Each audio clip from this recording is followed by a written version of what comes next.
I don't want it to be a whip any longer. It's driving me nuts. Okay, I have had a case of cast-on-itis, and I have cast on many new things. In fact, I started 2 new projects last night.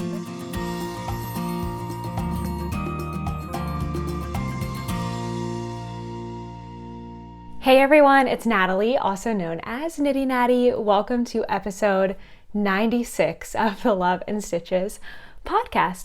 Today is Monday, February 8th, 2021, and I actually have the day off today. I took the day off to do some different things that I'm going to talk about later. But yeah, so I get to record here during the day. This is a big podcast episode. I am going to share a lot of things. I am super excited. So later down the road here in the news and life section, I am going to be revealing a big secret if you haven't heard it already. If you already have heard the secret, I'm going to be giving you all the details in this episode. Plus, it's been 2 weeks and I've actually finished some things. I've started a bunch of new projects. There is a lot to catch you up on, and I know it's only been 2 weeks. I only missed 1 week of podcasting. So I'm finally going to reveal to you guys why I am not in my usual spot. But first, I've been working on my setup. Okay, so I don't know what I'm doing with the lighting here because it's kind of hard. There's a bed right here, so I can't just put a light where I really need it to get rid of my shadow. So I'm working on that. But look, I have added something to my background. I have my lights, I have my sheep, and now I have an aloe vera plant. This is aloe vera, my aloe vera plant. I'm a plant mom now. So anyway, I decided to bring that over here so I can add something, more colorful into my temporary background. Anyway, there's so much to share, so why don't we dive into some finished objects. But first, I am not wearing any knitting today. I'm actually super warm here in this room, really warm, but I am wearing a shirt from Knitty Natty. It just says loving knit. It's one of my favorite little t-shirts to wear. Super comfy, v-neck. Love it.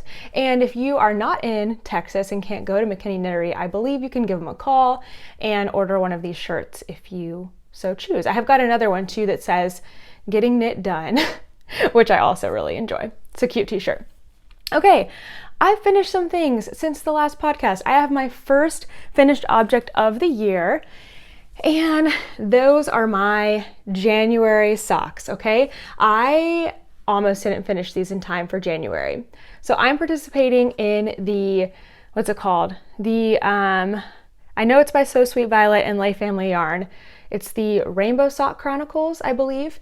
And it's, a goal to knit 1 pair of socks a month, but in a rainbow. So the first month was pink, and then February is either dark pink or red. And then it just kind of goes from there. I'll have that little make along linked down below so you can look at that.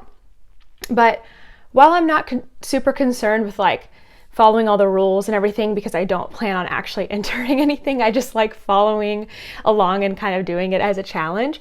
I did want to finish my January socks in January, start off the year strong, not start off the year already not accomplishing my goals. So here are my January socks. These I made just for me, for fun. I started at the toe, increased to 60 stitches. I did a Fish Lips Kiss heel, my favorite heel, and then I think I did 40 rounds for the leg and just 10 for the cuff because I was running out of time. And the funny thing about these is I actually didn't knit all of them. I finished these on a Sunday night. January 31st was a Sunday, and my friend Brooke came over, who is also a knitter, and she forgot to bring yarn. We were watching a movie, we're having a movie night, and so she asked if I had anything to work on, and I was like, perfect timing, I want to finish these socks tonight, want to help me finish them. And so she knit on this sock here, I know it's this sock because we have different tension. You really can't tell actually, they're pretty much almost identical, but I can tell just because I'm looking at them here in person. But I'm a very loose knitter and Brooke is a little bit of a tighter knitter. So I know she did this sock. She probably knit from here to the bind off. She bound off, finished the entire sock on this one. So thank you, Brooke, for helping me get these finished on time. That was really important to me. I mean, who can say that they have a knitter friend that they can just knit on things together? I love that. Anyway, so we got these finished teamwork, got them done in January. And then the yarn is Sunrise Fiber Company. The colorway is Briar Rose. I got this yarn many years ago on a trip to Eugene, Oregon. And I'm still not sure. I'm pretty sure that Sunrise Fiber Company has started dyeing again. I know she took a break, and I'm not sure if she's come back or not. And I definitely am not sure if this is still a colorway that she's making. My guess would be, if she is, that it's a little bit different than it was, but love this color so much. I did end up with a little bit of extra. I forgot to bring my extra over. I think I had like 9 grams left after each sock, because I split my 70 gram skein in 2, and then I think I had 9 grams remaining. So that means 9 plus 9 is 18. Well, let's just say 20. That means that I only needed 50 grams for a pair of socks for myself, which is pretty crazy. I need to stop buying full skeins of yarn. So if you guys know, of any dyers that do like 50 gram put-ups, that's probably what I need to start getting for myself, because I don't need the whole 100 grams to make a pair of socks.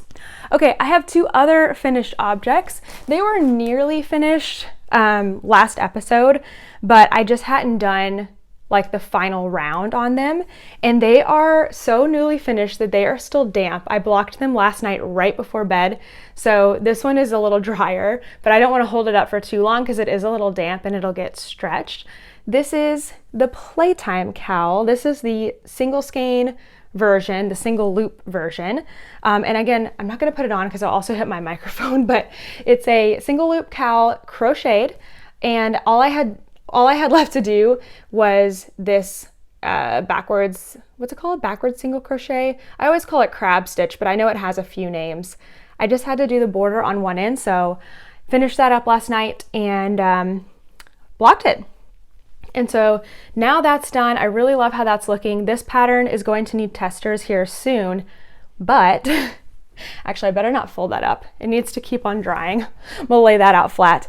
Okay, here is the other one. This is the double loop 2 skein version, also damp. And I just decided to do, one of the cowls in a solid color and one in a variegated color. This is Farm Girl Fibers, by the way, Unicorn Blood, and then the other color is also Farm Girl Fibers, but I can't remember what we named it, and I just keep forgetting to look.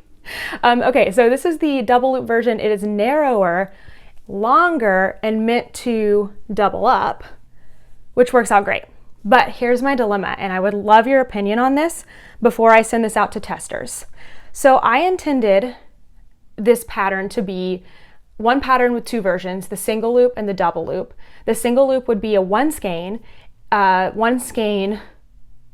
project, and the double loop would be a 2 skein project.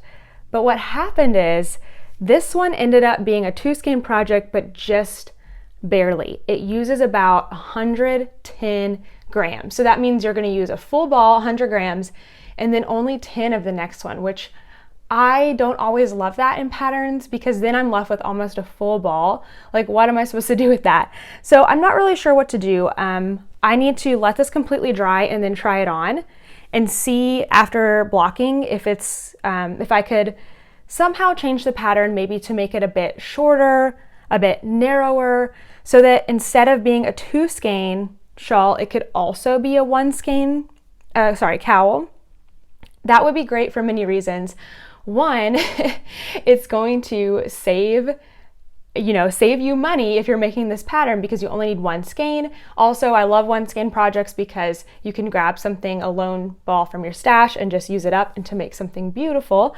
Also, if it's only 1 skein, you would not have to alternate yarns, which is what I did on this, because having 2 skeins of hand-dyed yarn, you can see right here where I'm carrying my yarn, which is fine, but it's just like way easier if you don't have to. So that's what I need to decide after it's dry. I need to try it on, so it might be a little longer before I can put this pattern out for testers, because I'm gonna need to basically remake it and see if I can make it a 1 skein thing. So your opinion on that, like, what do you think? Should I do that so that it can be a 1 skein version? I don't want to sacrifice the wearability of the pattern. Like if it needs to be 110 grams, then I guess it needs to be 110 grams. But if it can be like 95, that would be way, way better. So I'm going to see what I can do, and I might be reworking this guy, and it might delay it might delay the pattern release a little bit, but I think it will be worth it if I can make it a one skein pattern.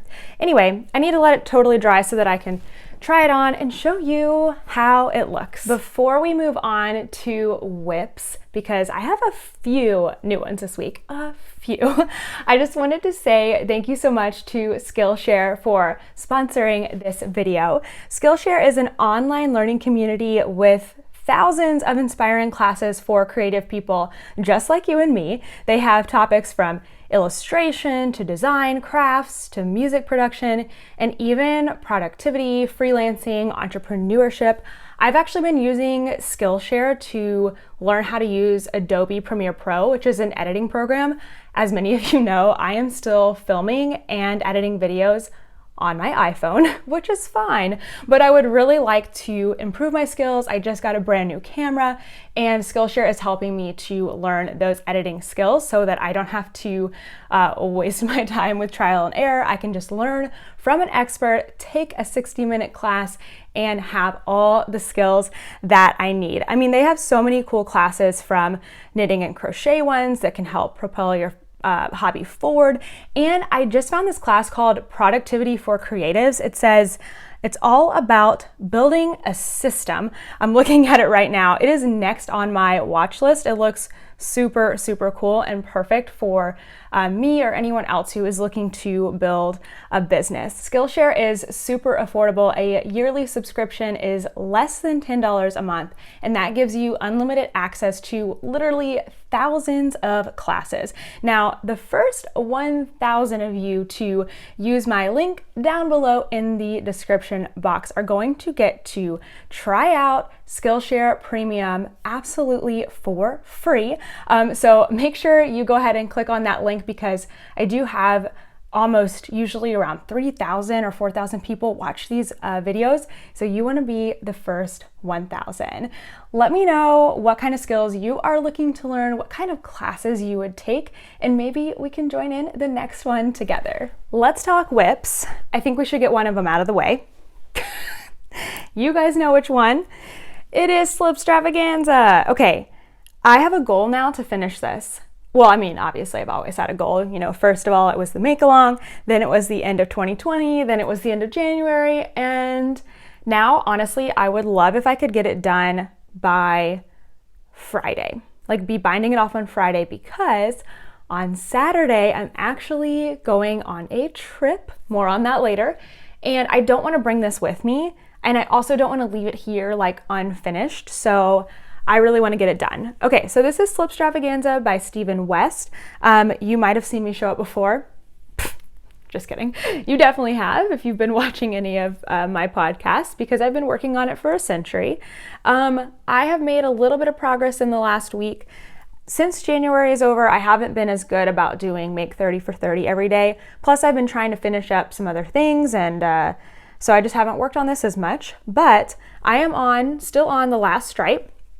I've got, let's see, I've got 1, 2, 3, 4, 5. No, I'm doing this wrong. I have 4 more rows of the stripe, then 2 more rows of the main, and then the bind off. So I have like 6 rows left. So tonight, since it's Monday, is bachelor night. So maybe I can get a couple rows done, then do a couple the next day, a couple the next day, and then I will have like 2 days to bind off and weave an ends and finish it. So I think that's doable. I really want to get it done. I really don't want to take this with me, and I really don't want to leave it here lingering. So I'm going to do my best to try to make that work. There you go. Hopefully the last time you're seeing this as a whip, because I don't want it to be a whip any longer. It's driving me nuts. Okay, I have had a case of cast-on-itis, and I have cast on many new things. In fact, I started 2 new projects last night, but I also finished 2 cowls. So I feel like, you know, you finish some, you start some, right? So the first one, I started this one last week. This is a Brioche project. In the Love and Stitches membership group, we are doing our exclusive make along. So if you'd like to join us, just there's a link down below for the membership, which is $10 a month, and we're doing a lot of different things. We've got make-alongs, we've got a monthly social event, we have a Facebook group so we can chat, and we just added on another element where we're going to do weekly and bi-weekly knit groups. So I'm really excited about that. So, you know, as the year goes on, I'm hoping just to add more and more to the membership and make it even more valuable for you. But anyway, if you'd like to join in with us on the Brioche along, then join in with the membership. We'd love to have you. Okay, so I am making this pattern. This is Scrappa. I think that's how you say it. And it is a very simple brioche cowl. Actually, this is a great pattern for beginning brioche knitters because it starts out super plain. Just plain old two-color brioche. Two-color brioche in the round is definitely a good way to start with brioche because it's only 2 different rows that you have to do, and one color is always going to be your knit round. One color is always going to be your purl round. I love brioche. It's so fun. And then once you've done like 5 or 6 inches of this cowl, you do some increasing and decreasing. So by the time you've been able to really get brioche under your belt, you can then add on something new, which I just think makes it the perfect brioche pattern. It's also free, which makes it even better. So just a simple little brioche pattern. I have it here in my 2 skein float tote because I'm using both colors at the same time. Just dropped that. Let's see, where are my colors? Here they are. So I am using Hooker's Corner yarn. I keep getting an eye twitch here. It's probably because I just finished my coffee. I'm shaking. Hooker's Corner, the first color is Daffodil, which is this yellow. Let me unsnap it here, which is the yellow. And then the other one is also Hooker's Corner. This is a single ply yarn. The colorway is called Hooker's Corner. And that's the multicolor. So I picked out these crazy colors a few years ago, and they are crazy, but I like them.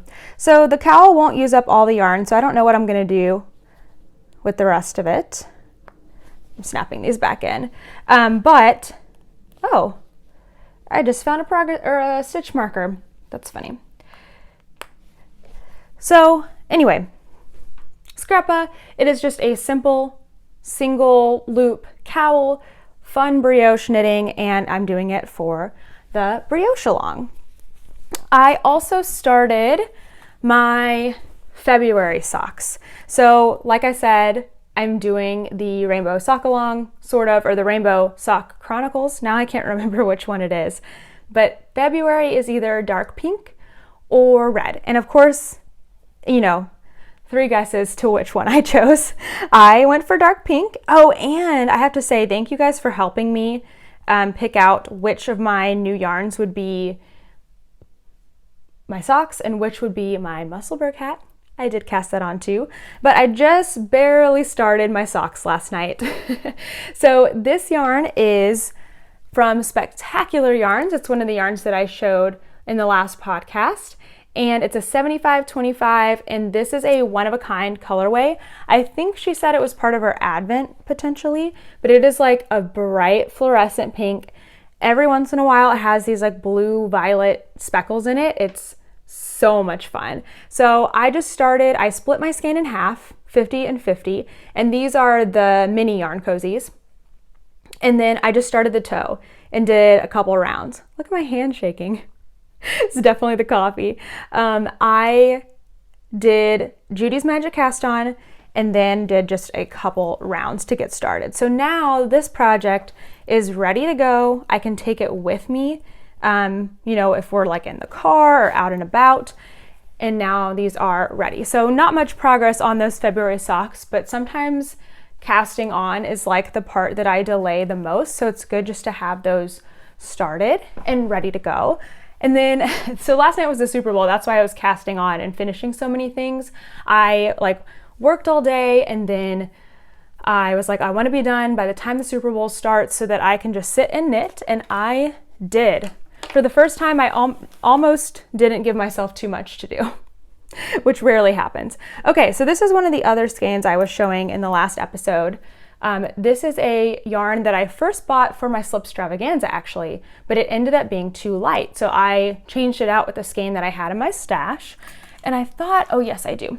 I have the label, but it has gotten bent because I stuffed it inside the cake. This is Long Dog yarn and the colorway is Lady Amalthea. And it is super light and pretty. Honestly, it's like that purpley pink that can almost be a neutral. This is gonna be a hat, so I am holding it up like this. So again, thank you guys for helping me think through which of these to use. I thought about the hot pink for the hat because I love it, but then this is definitely more practical and wearable. So I have given in to peer pressure. Not really peer pressure, I have been influenced, I would say, all over my Instagram. Thanks to, I believe, Kay of the Crazy Sock Lady, people are casting on the Musselburgh hat. Musselburgh is not a new pattern. It has made a resurgence, and I legit think it's because of Kay. So I have started my Musselburgh hat. Look how little it is. It's just a baby. Again, I wanted to go ahead and get it started so I'd have something easy to work on. We're going on a trip here soon. I need some portable projects, plus I needed something new to work on because hopefully my Slipstravaganza will be done. Giving it the evil eye. So I love this pattern. I think it is so cool. It is a paid for pattern, but is absolutely worth it because you're getting so many patterns in one. Essentially, it is a big, long tube. It starts right here at the crown, okay? Right here, and then you increase to make the crown. You knit a hat, basically, and then you keep going, knit another hat, do some decreasing, and then this like tube shape that narrows at the ends folds inside and you have a double layer hat. And I just think that is so cool. But not only that, it also gives you so many different gauges so you can use, you know, whatever yarn you have in your stash. It's perfect for a skein of fingering weight yarn that's too special for socks, but you want to use it up. I think this is going to be a great go-to pattern. I'm actually thinking about making, like this one's for me, but then I would like to make one for my husband because I think we're going to need one here soon, need some more hats. But yeah, so I'm going to, you know, just start with mine and see how things go. I did have a little bit of trouble. The only thing I will say about the pattern is it doesn't give you like exact instructions on starting it because it says use either like this technique, or this technique to basically make a, you know, a cast on that will cinch closed. I ended up doing the pinhole cast on, which I looked at the tutorial from Very Pink Knits, so I can link that for you guys. It was tricky though. I'm not sure I did it right, but it looks okay. And if all else fails, this can be the part that goes on the inside so you won't even see it.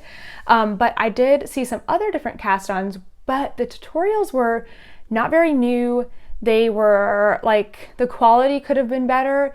And so I think it's just like the teacher in me and like the knitting tutorial maker in me. I'm like, I want to make my own tutorial now. So maybe that is coming. Stay tuned. I would like to put out some more like clear videos out there, and maybe I did miss in the pattern where it had tutorials, so I could be wrong. But yeah, I've already had a couple people ask me questions about the cast on, so I figured that might be helpful for more people. I'm using a US 2 instead of a 1, which I would normally use with sock yarn for socks, but it said to go up, so I am on a US 2, and I'm not sure what size I'm gonna make yet. My head is pretty small. I need to measure my head again. I think my head's like 21 or 22 inches, and so I'll probably end up making the adult small, which is a 20-inch hat. You wanna do a little bit smaller, like negative ease for hats, or else it'll be like really loose and everything. So I don't know yet. Stay tuned. Probably by the next episode, I'll have a little bit more going on that. Well, I'm just excited that I had at least 20 minutes of actual knit and crochet content this week because I have been working on it. I have been doing new stuff and I'm excited. All right, I have seen quite a few questions come in to the Ask Me thread and I haven't had the chance to answer them in 2 weeks, so we're gonna do a little catching up here. If you ever have a question you want answered on the podcast, head to the Ravelry group and the Ask Me thread. Throw your question in there and I will do my best to answer it. Okay, so the first one is from WDK0223, who is Wendy. Hello, Natalie. I love watching your videos. I'm binging them to catch up with you. I do have a question. I would consider myself an adventurous beginner. Could you recommend an easy knitted cardigan, either DK or fingering weight? I have both of your float toe patterns and have made several. I absolutely love them. Thank you, Wendy. Well, thank you, Wendy. I'm so glad you love the float toe. That's one of my favorites too.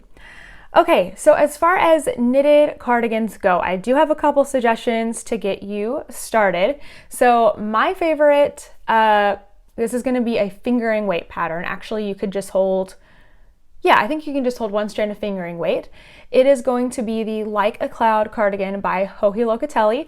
I made one last year, I think, or was it 2 years ago at this point? I guess it's been 2 years at this point. It is my most worn cardigan. I love that thing. And it is pretty simple as far as construction goes. It's really well written. It is designed to be a lace weight and mohair held together, but instead of doing that, you could just use a single strand of fingering weight. I've seen some people do that too, and it turns out great. And I would definitely recommend that for beginning too, because the mohair can make things trickier and harder to see your stitches. So that's a great one. And then another Joji Locatelli pattern that I've had in my favorites for years is the long line cardigan. I really want to make the long line cardigan. It is just a basic cardigan. It has tons of ribbing, 1x1 ribbing on the bottom. So if you're not a fan of ribbing, I wouldn't make that. But it is just like the perfect, simple, open front cardigan. I even have a skein, a huge single skein. It's like 1,600 yards of dark gray that I think would be perfect for the long line cardigan. So it's another really simple one.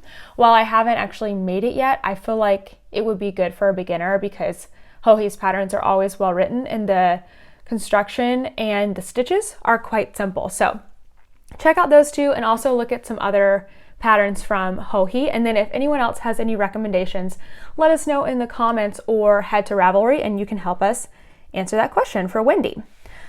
The next question is from Allie Kramer. Hi Natalie, I'm making my first sweater out of hand-dyed yarn and I have a question about alternating skeins. I'm using helical knitting and the sweater is top down with raglan increases. What am I supposed to do when the 3 stitches I'm supposed to slip for the helical knitting are where I need to do an increase? Do I do the increase in a different spot or on the next row? Thank you in advance for all the help, Allie. Okay, I love helical knitting. So let's go back in case this is a new thing that you're just now hearing of, or maybe you've heard of alternating skeins and you're like, why? So when you get hand-dyed yarn, a lot of times it's not exactly the same. Like it may, one might have deeper tones than the other, and if you just do knit one skein and then the next one, there could be a line in your sweater where it's very obvious that you have changed yarn. So one way to avoid that is to actually alternate and like knit one row with one of the skeins, the next row with the next, and keep alternating, and it just blends them together. And one of the techniques to do that is called helical knitting, and it makes it completely smooth and seamless. It is so great. One of the pitfalls of helical knitting is that it works best for projects where your stitch count does not change and your pattern aligns. So it works great in stockinette stitch, garter stitch, ribbing, and I think it's even okay. Well, okay, I don't want to say that. I was going to say like seed stitch, but I'm not 100% sure. But anything where your stitches align and the stitch count does not change. The reason is that you're going to be slipping 3 stitches every round, but those 3 stitches are staggered. So every round they're going to shift over by 3. And sometimes, like Allie is saying in her sweater, those 3 stitches you're supposed to slip are falling on a raglan increase. So either here or here, and that's going to happen multiple times. So you're going to need to kind of fudge it a little bit. It will still work. So definitely don't change like the location in the row of the increase. You want the increases to stay lined up. What you can do is do it on the next row. So let's say you're working around and then you need to slip 3 stitches, but they're right there with that raglan increase. Maybe put a stitch marker in to remind yourself, slip 3 stitches, continue across, do the increases in all the other spots, and then when you come back around, which would be normally a plain row, you're going to get back to those stitches, back to maybe where you marked it, because I would forget if I didn't mark it, and you'll be able to do the increase and then work the rest of the round as knit. At the end of the day, it's not going to matter because everything in helical, or everything in the round, is knit on a spiral, so it's actually going to technically still be the same row because the stitches that you slipped are now a row behind, and when you come back around to them, you're kind of catching them up, if you want to think of it that way. So Allie, I think you have the right idea. Don't change where, just go ahead and do it on the next row and it should be okay. It should be okay. Let me know if you have any more experience with that. I haven't done it, but in theory, it sounds like it would work to me. All right, next question is from Kelsey Holtkamp. Hi, Natalie. I love watching the podcast. I'm a knitter, but watching you crochet makes me want to learn. I have no idea where to start as I've tried to learn before and it never sticks with me. I know practice helps, but do you know of any beginner crochet patterns I can try? Thank you. Okay, I love that you're trying to crochet and learning to crochet because it's so nice to have both of those skills under your belt. Knitting and crochet, you can use them in combination, and then also there's no project that is off limits to you because you can do both. So if you've been practicing crochet but making a swatch is like too boring, I would try looking at maybe some dishcloth patterns. That's always a good place to start because basically a dishcloth is like a giant swatch. Also, you could try granny squares. That's always good for different techniques. I am trying to think of anything that I know off the top of my head. I don't know of any. I feel like there's some like cowls and scarves out there that might be good that are very, very simple stitches but would still result in something beautiful, because I would want to make something with like nice hand-dyed yarn and fingering weight so that it's something that I really, really love and enjoy, but also get to practice new stitches. So you know what? Hold please. Let me look something up real quick. Okay, perfect. I have found something that I think will be great. So I have loved following Bella's Custom Crochets. She is such a great designer. She's also a podcaster. We've collaborated together before, and she has some really great like modern updated crochet patterns, and one that I just found is called the Infinity and Beyond scarf. It is an infinity scarf with just one stitch, and it looks super simple. It's also made out of like bulky weight, so it would be pretty quick, but I think that would be a really great like first crochet pattern just to kind of get you like interested and excited about crochet and just to see how beautiful that it can look. So I would check out the Infinity and Beyond scarf and plus other Bella's Custom Crochet patterns. I always like to use people like designers that I am familiar with. I mean, I do like trying new designers too, but it's always nice to try someone that you're familiar with for your like first of different things because things will go well. I'm also looking at her other, what's this? One Skein Wonder. That one might work too. Oh, that might be a little more complicated, but I think definitely the Infinity and Beyond would be really great and fun to work with. All right, I think I had just two more quick questions. Okay, this one is from Cindy Emmy, I think.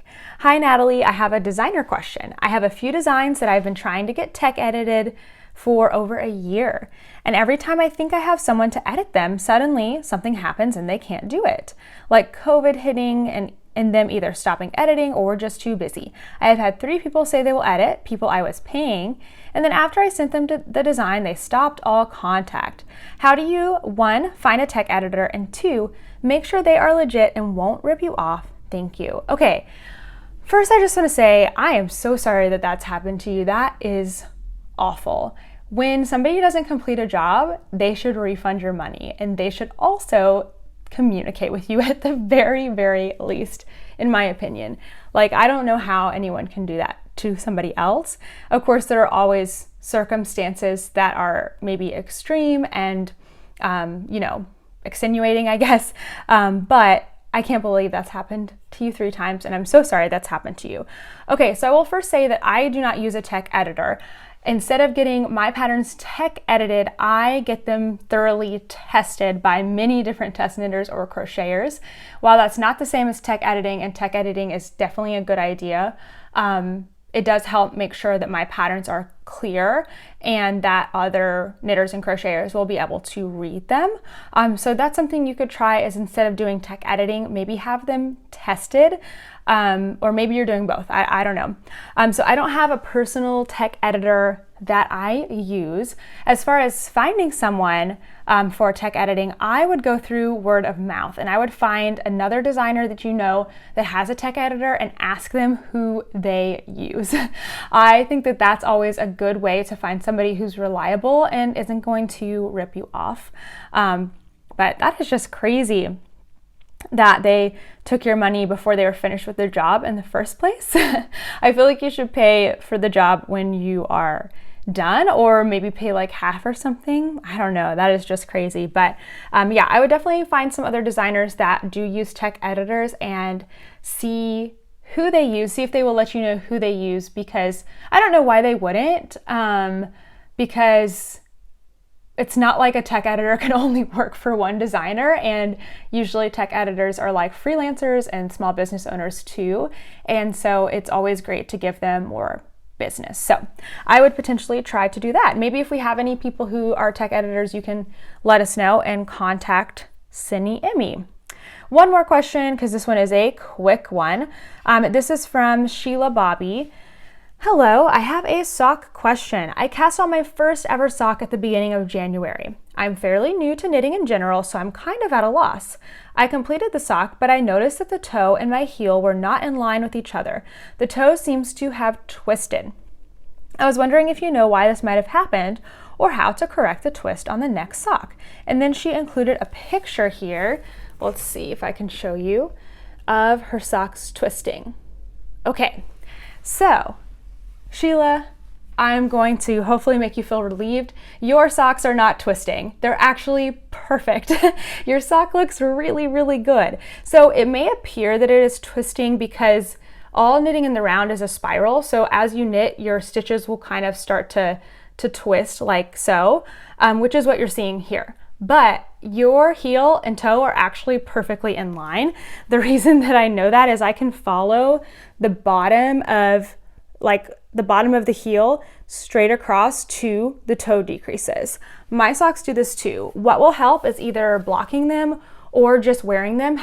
If you've tried them on yet, you might notice that they're perfectly fine. So you didn't do anything wrong. Your socks are not twisted. They look absolutely perfect. So go ahead and continue on with the next one. And if anyone else is having the same issue with a sock or a sweater looking like it's twisted, it's the nature of the stitches to start to spiral, but blocking will help them, wet blocking will help them like straighten up and look really, really great. Okay, let's talk about some news, and then I have my big secret to reveal. I'm so excited. So from the past two videos, I have two winners. I've already announced them. I've already contacted them on YouTube and announced them on Instagram, but I did want to announce them here in case you missed it. So the first was the January Yarnable box, which, by the way, if you are catching this quickly, there is still time to sign up for Yarnable. I'll put my affiliate link down below. Plus, if you use the code Knitty Natty, you get $5 off your first box. So Yarnable is super awesome. This is the like one single skein box. Let me just open it up and show you in case you didn't get to see it. This was January, so they're now taking signups for March. And it has a couple other goodies in here too. Anyway, the winner of that, where did your name go, is Lori Rollison. So if you're just now seeing this, Lori, send me an email, natalie@knittynatty.com, and I will get you your prize. And then our winner of these two beautiful skeins, Crinkle Crinkle, so pretty, from Spectacular Yarns, which, by the way, my hot pink is also Spectacular Yarns. So good, love the colors. I'll put her website down below too. That winner is Janine Kyberg. So she's already reached out to me, but Janine, just know I am working on that for you as well. Okay, let's talk other news. So a new video came out this week on Monday, actually today. We just premiered it this morning, and that was my latest yarn room declutter. It is an epic declutter because I literally cleared everything off that IKEA shelf throughout the years, I've been working to get all of my stuff to fit on my big 4x4 Calyx unit, and it pretty much does, but I got rid of even more because I needed to. More on that in a second. And then, one more announcement that I wanted to say before I talk about the big news, is that I have opened up private knitting and crochet lessons. So the way that those work is they are via Zoom. Anyone can sign up for these knit and crochet lessons. You don't have to be a part of the membership. This is absolutely open to everyone. So the way that works is you can head to my website, knittynatty.com. At the top, you'll see lessons.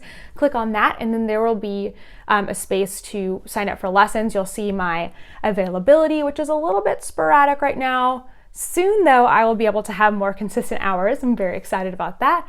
But just click and sign up for a lesson. It will send you a confirmation. It will send you a Zoom link.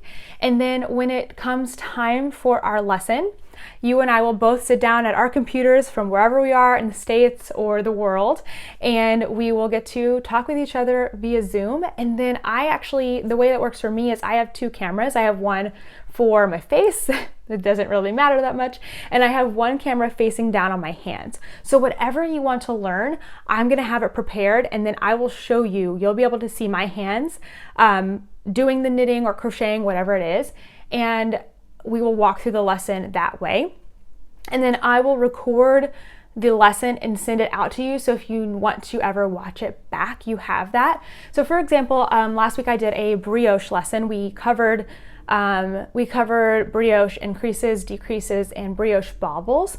And so before the lesson, the person signed up. I reached out to them. I said, what do you want to learn about brioche? They let me know. I made sure I was prepared and had everything ready.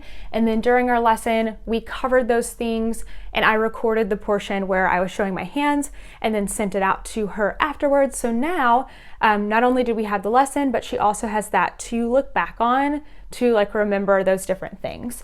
I also did another lesson where we did casting on a toe-up sock, and so we were able to do that side by side, and it's a really cool way to do it. So it's as close to being in person with each other as we can, and it's really been pretty cool. So those lessons are either 30 minutes or 1 hour that you can sign up for. The 30-minute lesson is $15, and the hour lesson is $25. Those are my current rates right now, while things are a little bit sporadic, but they could change. So I'll leave the link down below to sign up for lessons if you want to get a lesson in before my trip that I have some availability. That's not true, because after this, when this is posting, it'll be Thursday. So never mind, I'm going to be on a trip for a little bit. But once I am done with my trip, I will have more consistency for sure. Okay, let's talk about the big news. If you haven't seen already, on Monday, I announced that we are moving, and I haven't said where yet. I've been keeping it a secret and all of the different elements. So let's just go back about a month. So about a month ago, way longer than that ago, Kent and I decided that we wanted to move, and about a month ago we put our house up for sale, and it sold pretty quickly.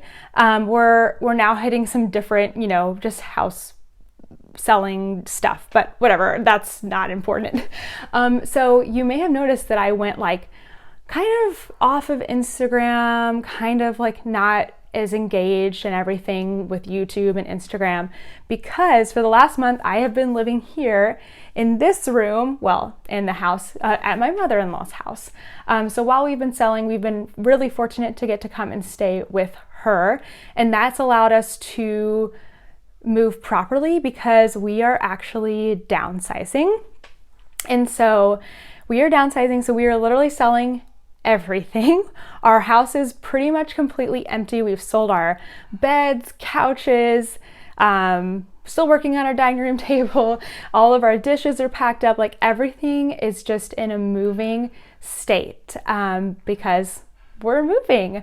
So a couple things that are really exciting about this is I haven't said where we're moving to. Okay, so we are moving to New York City. I am so freaking excited. So there is no real normal reason for us to move right now. My husband works from home. I am currently a teacher, and we live here in Dallas, Texas. But my dream has been for the past year to take Knitty Natty full time. And once I am able to do that, there's nothing stopping us from like where we want to live. My husband's job is flexible, and so we kind of started, during COVID and we're at home, like we kind of started on a dream. You know what? When the school year ends, like let's just like move somewhere else. Like I planned for this to be my last year working at my school. Let's move somewhere else. We talked about different areas, and then we kind of like as a joke started talking about New York City. I've actually never been to New York City before. And so we kind of started it as like yeah, right. Like we can never afford to live there, or that would be crazy to live there. Like who just moves because they want to? And then we started like watching YouTube apartment video tours, and I don't know, it just started to become more of like a dream, and that was many, many months ago. And so finally in like the beginning of January, we decided we're going to try to sell our house and just see what happens. It sold, and then we moved over here to my mother-in-law's, and then we're like, okay, this is happening. And so it's been a secret for a while, which is why I haven't been on Instagram and stuff, because I was here at the house and I'm like, well, if I'm always at my mother-in-law's, it's going to be very suspicious, like what's happening. And so I've just had to kind of keep it quiet for a while, but now we've told all of our friends and family, and work knows now, and it's finally public information. So we are moving to New York City. We don't have an exact date that we're moving yet, but it is going to be soon, and we're actually leaving on Saturday to go there and look and tour apartments. So you get to come along with me. I'm going to be showing you all kinds of stuff. I'm probably going to do a quarantine vlog because we have to quarantine in a hotel room for 3 days. So I'm probably going to do a lot of knitting and make a video out of it because I'm going to need some creativity to pass the time. But yeah, we're like about to go. So again, it's a little bit like up in the air when my last day of work is going to be and when we're actually moving. But after this trip, we should have a pretty clear idea of that. So I'm not finishing out the school year with my school. Luckily, my boss has been so great for me, with me. So I'm kind of doing a slow transition to working from home for a little while before I am completely like putting in my 2 weeks and everything, which has been really nice.